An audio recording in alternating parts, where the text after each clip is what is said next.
નમસ્કાર ખેડૂત મિત્રો, આજે તારીખ 25 નવેમ્બર 2024 ને આજની સવારની હવામાન અપડેટની અંદર માહિતી મેળવીએ તો ઠંડીમાં થશે વધારો સાથે તાપમાન ઘટે તેવી સંભાવના.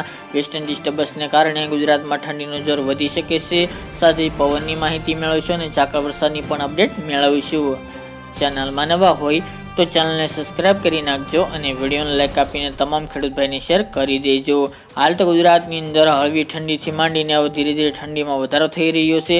ઠંડીની શરૂઆતના દિવસોની અંદર સામાન્ય ઠંડી જોવા મળતી હતી, પરંતુ અત્યારે વેસ્ટર્ન ડિસ્ટર્બન્સ હળવા આવી રહ્યા છે, જેના કારણે ઉત્તર ભારતના વિસ્તારમાં પહાડી પ્રદેશ, જમ્મુ કાશ્મીર, લેહ લદ્દાખ, શ્રીનગર, અરુણાચલ પ્રદેશ સહિતના ભાગોની અંદર ભારે હિમવર્ષા જોવા મળી રહી છે. ત્યાંના ઠંડા પવનો ગુજરાત સુધી આવી રહ્યા છે, જેના કારણે દિવસે દિવસે હવે ઠંડીમાં વધારો થતો જોવા મળી રહ્યો છે. ગુજરાતમાં અત્યારે જે બપોર દરમિયાન ગરમી જોવા મળતી હતી તેમાં સંપૂર્ણપણે હવેથી છુટકારો મળશે અને તાપમાન પણ નોર્મલ કેટેગરીમાં આવી ચૂક્યું છે. હજુ પણ તાપમાન આગામી દિવસમાં 2 થી લઈને 3 ડિગ્રી સુધી ઘટે તેવી સંભાવના છે. એટલે કે હવે રાત્રિનું તાપમાન ધીરે ધીરે ઘટી રહ્યું છે. સાથે જ બપોર દરમિયાન મહત્તમ તાપમાન પણ હવે 25 થી લઈને 27ની રેન્જમાં પહોંચી જાય તેવી શક્યતા રહેલી છે. આપણે જણાવ્યું હતું કે 22 તારીખ બાદથી ઠંડીમાં વધારો થશે. તે મુજબ ઠંડીમાં વધારો થઈ રહ્યો છે. હજુ મજબૂત વેસ્ટર્ન ડિસ્ટર્બન્સ નથી આવી રહ્યા, પરંતુ ભારે હિમવર્ષા જોવા મળી રહી છે ઉત્તરના પહાડી પ્રદેશોની અંદર, જેના કારણે ગુજરાતમાં ઠંડીનું પ્રમાણ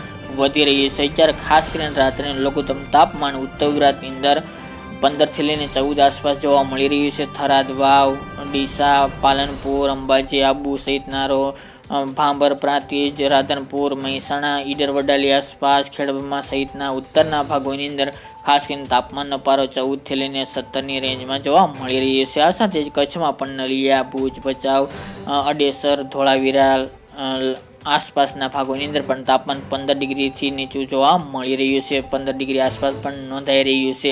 મધ્ય પૂર્વના ભાગોની અંદર પણ તાપમાનનો પારો 17 નીચે પહોંચી ગયો છે. હજુ પણ તાપમાન ઘટે તેવી સંભાવના છે. દક્ષિણ ગુજરાત અને સૌરાષ્ટ્રના ભાગોની અંદર હાલ તો તાપમાન 17-18ની આસપાસ જોવા મળી રહ્યું છે, પરંતુ હળવી સામાન્ય ઠંડી ત્યાં પણ જોવા મળી રહી છે. હવે આ છેલ્લા અઠવાડિયા દરમિયાન ઠંડીનું જોર વધે તેવી શક્યતા પૂરી જોવા મળી રહી છે. સાથે જ મિત્રો વાત કરીએ તો તાપમાન પણ મોટાભાગના ભાગોની અંદર ધીરે ધીરે ઘટવા લાગ્યું છે અને નોર્મલ કેટેગરી કરતાં પણ નીચું તાપમાન બપોરનું જોવા મળશે. સાથે જ વાત કરીએ તો પવન અત્યારે જે ઉત્તર અને ઉત્તર પૂર્વના જે રેગ્યુલર પવન ચાલી રહ્યા છે તે મુજબના પવનો ચાલશે. હાલ હમણાં પવનની દિશા બદલાય તેવી સંભાવના નથી, તેમજ પવનની ગતિ વધે તેવું પણ અનુમાન જણાતું નથી.